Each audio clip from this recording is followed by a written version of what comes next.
You're a bit intimidated that someone cooler than you from Geelong's here? No, I wear it as a badge of pride that I have the honour of speaking to somebody with such esteem in the community that I grew up He in. reckons when he goes back there, he's like a motorcade vibe. Oh, The King's back. Do you look back and wish you had some of the experiences now, or at least the empathy or the understanding of some of the issues some of your patients might have gone through? And this is just really awful language to use, but I just thought I was lazy. You know, I've got a twin brother whose life is very different from mine, so he considers himself lucky that he doesn't have the experience that I have had. So he was very lucky. Your terminology there, you said he was very lucky. Yeah, I almost caught you up on it. Yeah. Do you find yourself unlucky? We have got a fire alarm going on. I think we do have to evacuate. But first, a ball of uncomfortable question. Do you have a fear that even given the tools to succeed, we have to exit? Okay. Hey, Alison, if we don't get back to you on the bowl uncomfortable, we love you. Hi, my name's Alison.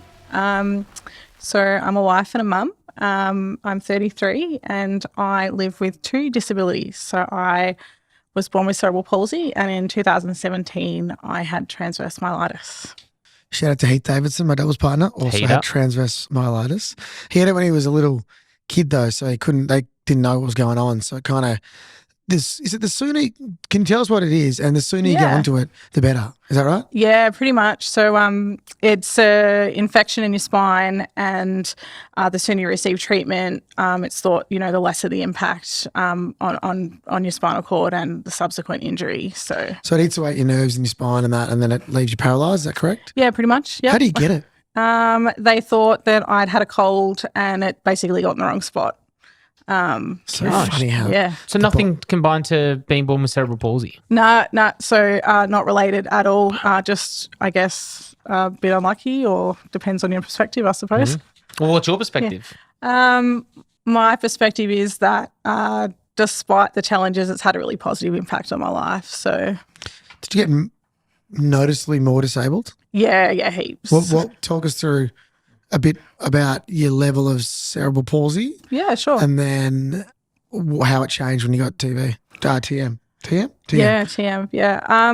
So I sort of never really been able to stand for long and walk very long distances, but I didn't really understand that was related to the cerebral palsy. It was kind of sort of neither here nor there. My parents were quite young when I was born, so didn't receive a lot of education around how that would impact my life. But I was working full time as a nurse. On your feet?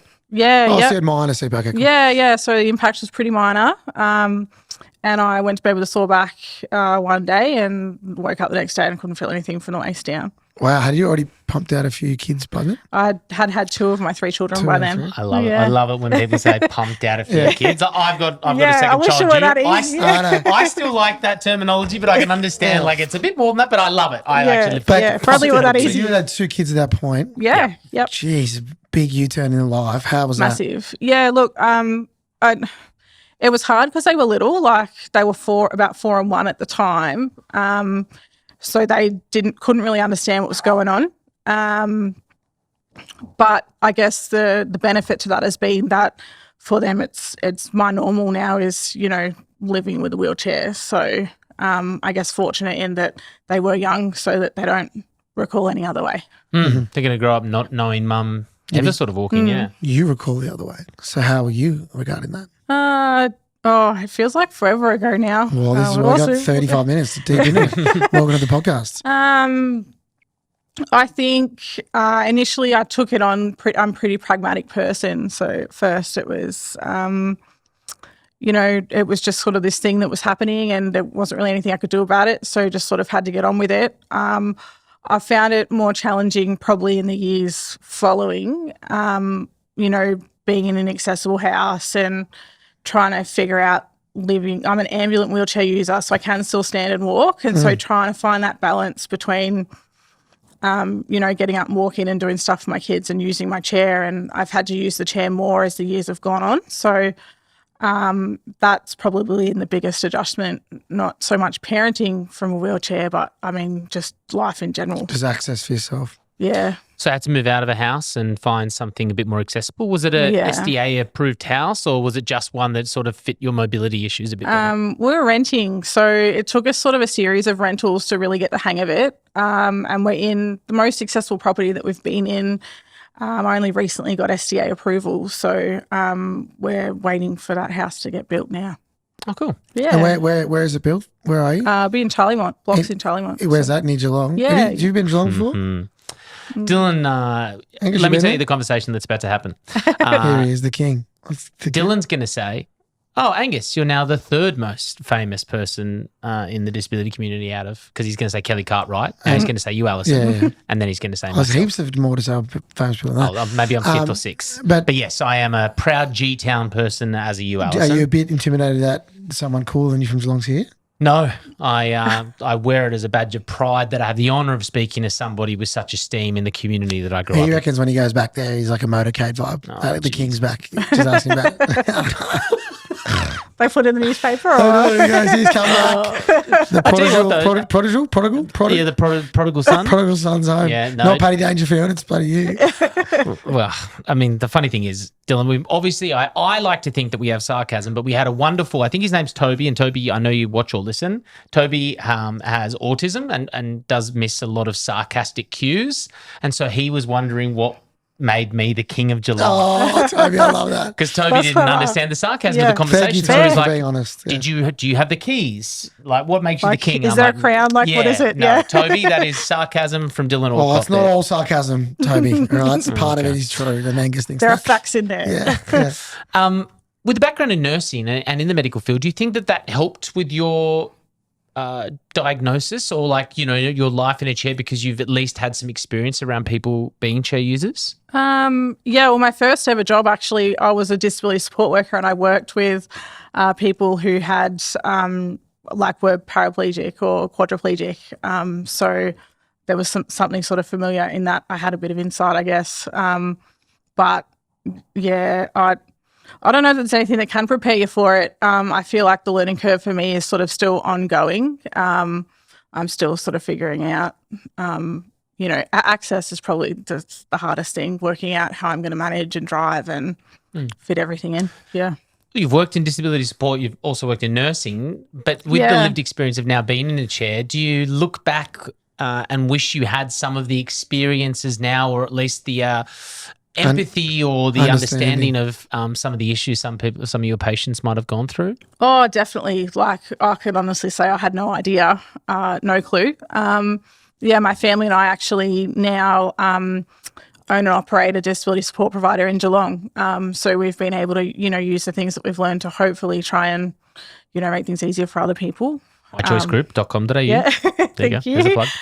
When you own your own one, do you get all the best support workers and stuff? Look.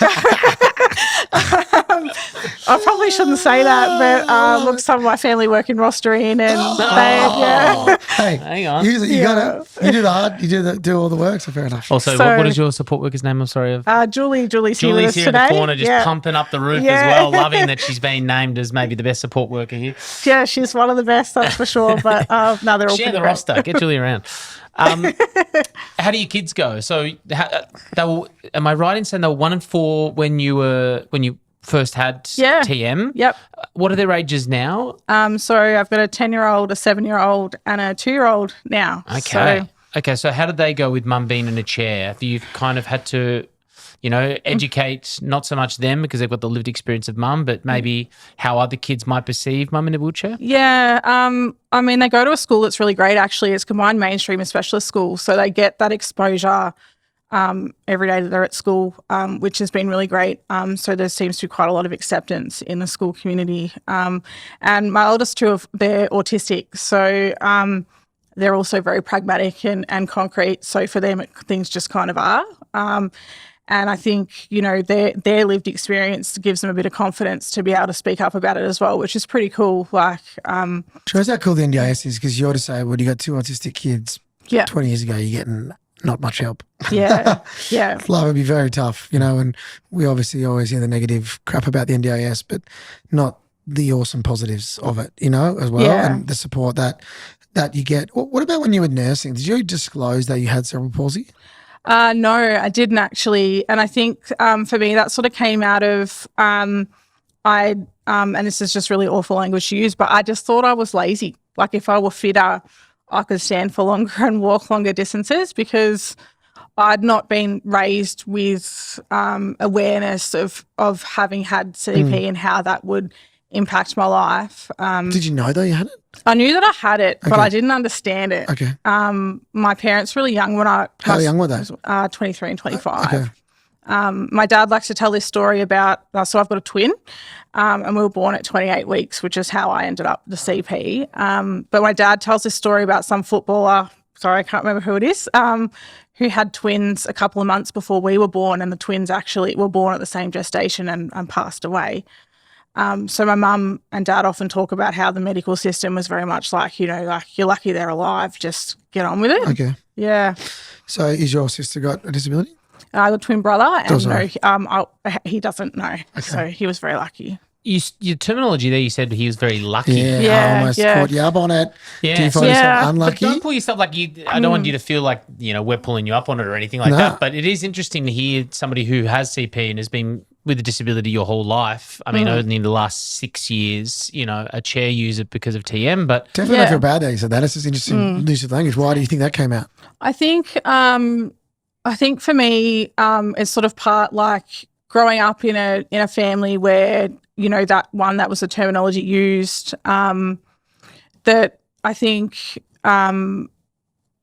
it's not easy. I think being disabled is not, for me, hasn't been an easy way to live. And I have, chronic health conditions related to that now. And whilst I'm incredibly grateful for what it's given me and the lived experience that I have and how that's benefited my life, it's not been without its challenges. And I appreciate that, I'm grateful for this perspective that gives me now. But, I've got a twin brother whose life is very different from mine. So, and he considers himself lucky that he doesn't have the experience that I have had. cool. Yeah. Thanks for your Thanks for being perspective. and vulnerable to say that. Yeah. So you have 3 kids now, is that right? Yeah, So I you do. went to the well again. How was it differently in terms of the pregnancy and all that? Obviously, being a wheelchair user, I couldn't that'd be such a different experience. It was for you. hard. Yeah. Yeah. Do you mind talking about it? I wouldn't say it was hard, from a physical point of view. I mean, I've got great support workers. I was very well supported.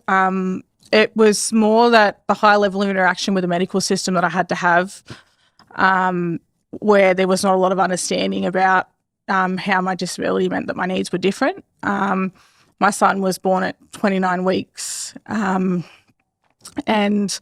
the hospital had a policy that I was actually emergency transferred from Geelong to Melbourne without my wheelchair. So I had a medical emergency and had to be transferred straight away. And he was born about a week after we got up here. Why didn't they put your wheelchair in the ambulance? They can't fit a wheelchair in a Piper ambulance because of the medical equipment in the ambulance. What? Yeah. Is that learning? So how did Put you it have in the front to seat. send a bloody Uber package of your wheelchair up to Melbourne? How do you get it there? Yeah. So my husband was working casual at the time, so he wasn't in a position to just drop. We had the 2 other kids, so I was in Melbourne on my own without my chair. Imagine the Uber driver getting an Uber package. He gets a pair of shoes. Yeah, He just just chuck some his wheelchair in there. Full chair. Yeah. They'd be like, well, Yeah. where's the person? 5 stars though. Yeah.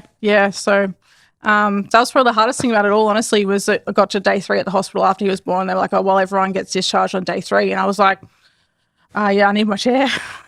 Wow. Yeah. And they're probably like, what chair? You're like, well, yeah, I can't use Yeah. it. Yeah. How's your son doing? We're currently going through diagnosis at the moment for suspected CP, cerebral palsy. Because of the prematureness and the lack of oxygen, or because of genetics? They're not sure. It can be genetic? It can be. So they're now saying that his doctors are saying they think there could be a genetic component. Interesting. I'll get to something in a bowl of uncomfortable question a little later on about that. Sure. Going back to your healthcare provider, your mychoicegroup.com.au. As someone who has lived experience with disability and working with clients with similar experience, although the work would be rewarding, how do you separate work when you how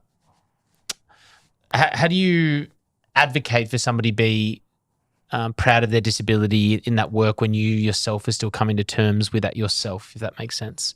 I think it's really important not to expect anyone to feel the same as what you do. Disability or not, we're all individuals, and how someone experiences something is different from one person to the next. So I think it's just really important to give people a safe environment to talk about how they feel and what they need, and be open-minded to what their individual experience is and how they want to be supported around that. Yeah, it's interesting, isn't it? Because people might look to you as someone who's got it going on because you own an organisation that supports people with disability. Do you feel a bit of pressure around that? Not really. I guess that's what I mean when I say that, my lived experience has had such a benefit on my life. I feel like I'm in a pretty privileged position to be able to give people a space where they can have those conversations about how they want to be supported. And I don't feel pressure to advocate for others. I do it because I like to do it. I've always been pretty noisy and about things that I care about. So, I can see how some people might feel that pressure, but yeah, I don't. Do you have a partner still? Yeah, I'm married. Yeah. No, how was that with the added disability? How did your partner react to the new normal, as people like to say? He's been fantastic.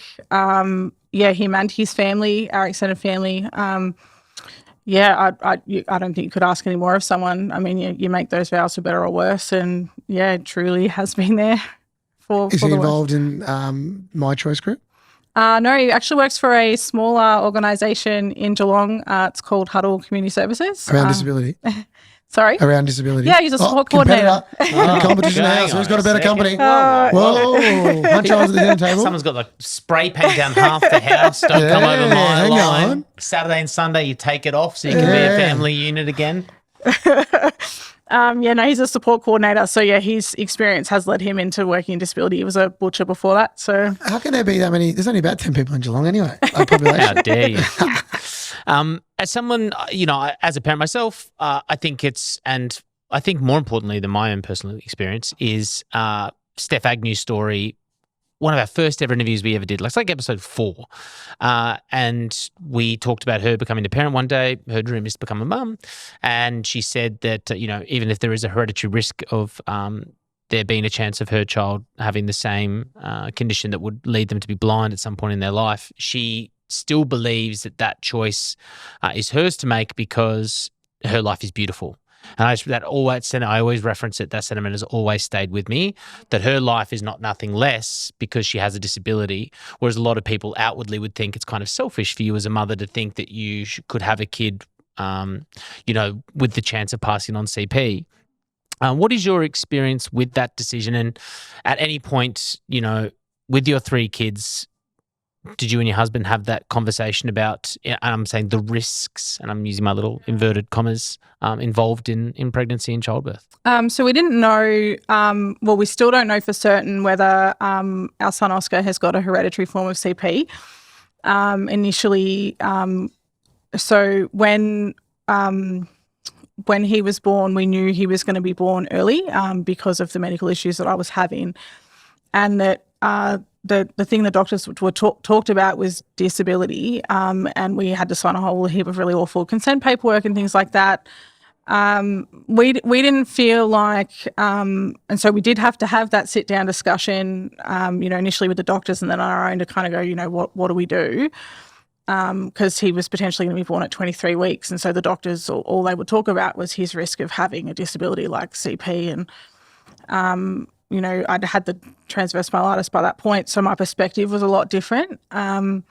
We just always felt that there's such a quality of life anyway, that wasn't really our decision to make, that what would be would be, and that his life would still be okay.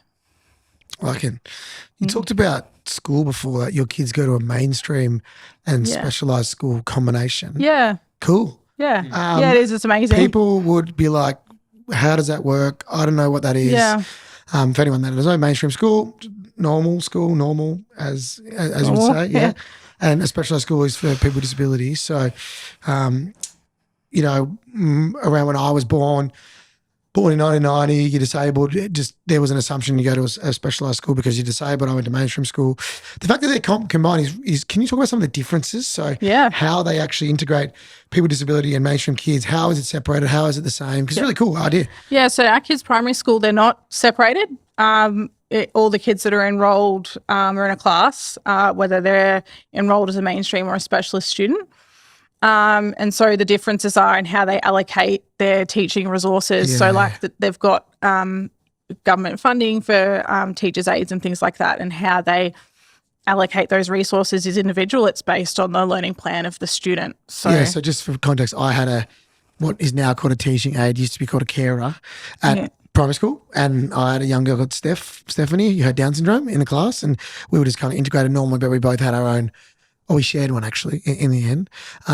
What about, so primary school is a bit, I guess maybe the way it's integrated is different because the learnings aren't as quick, I assume. What about late? Is there a high school version of that as well? So I understand the high school at our kids' school is only for mainstream, only for students enrolled in the specialist program. It's not for mainstream students. So my kids, when they go into high school, will go to a regular high school. Mainstream high school. Yeah. All right. What are some of is there like other accessibility features within the school? Like it's amazing. They've got breakout rooms. Yeah. And they timetable, the kids who need those breakout rooms get a timetable where their breaks are timetabled, and they can choose from whatever resource they need for that break, which is really cool. Like one of my kids, he hates school, absolutely hates it. But Julie's laughing. He truly hates school that much. But he gets X amount of breaks throughout the day in between his learning tasks, and he can choose which room he goes into for those breaks, and he can even go outside. What's in the rooms? What do you mean choose what's in the room? What else is options? Like he can go outside if he wants to play outside in the equipment, or he can go into like quiet rooms or where they've got sensory items like wobble boards and bean bags and stuff like that. Sick. It's pretty cool. Little choose your own adventure every day. Yeah. No, but that's awesome. And it's completely wheelchair accessible. Like I can get a car park, get there and get around in my chair without it being any difficult. Might go back to school. What about recess and lunch? Integrated in a schooling system. What about are the kids just integrating around recess and lunch? That's awesome. Yeah, it's pretty cool. Yeah, I found. So they all come out together at the end of the day. Yeah. Like you see the kids, with their walking aids and stuff that are being walked out with their friends who are mainstream students. Well, it's basically a mainstream school with some added features in case you're having a day where you need to recharge or whatever, or need some extra assistance, really. So it pretty much is mainstream, which is great. Yeah. Yeah, because we've had this discussion a little bit about mainstream versus specialised schooling. Dylan's more for the mainstream. Sorry to speak on your opinion, but for the most part. When that young person with disabilities is supported. Exactly right. Like it's great. Really you get kind of the best of both worlds. Yeah, I like that a lot. Shout out, what's school's name? Armstrong Creek Primary. Good on you, Armstrong Creek. Worth checking it out if you're ever down in Geelong. I know Armstrong Creek, mate. Oh, there he is, the kid. When I went to school, Armstrong Creek was nothing but an airport. Angus actually, that's how you know I'm an old school G-town. Angus actually approved that school becoming a combination school because he is the mayor of Geelong. That's right. And to Toby, do you get a hat if you're for listening, that? Toby, Dylan is using sarcasm again. I am not the mayor. I'm not joking. Of Toby Geelong. is not the mayor of Geelong. But someone somewhere is confused right now. A bit from your nomination, you nominated yourself to come on the podcast. We love that you listen. Thank you so much. Not that the ego of me gets in the way anytime, but sometimes we have guests who have been nominated and we get in contact with them and they come on the show. They're like, I've never listened. I'm like, I probably would have listened to a couple of potties on the way in. Anyway, you nominated yourself. You're a listener. We love it. Thank you. I would love to share my story on ListenABLE so that others can see that life doesn't end just because you have a disability, and really life gets better because of it. I make a better wife, mum, friend, and employee because of my disability. Can you please explain the differences that make you a better person? Yeah. I think I'm more patient and understanding and inclusive than I was before. I had a very concrete nursing brain, worked in that sector for my career and up to that point. What's a concrete nursing brain?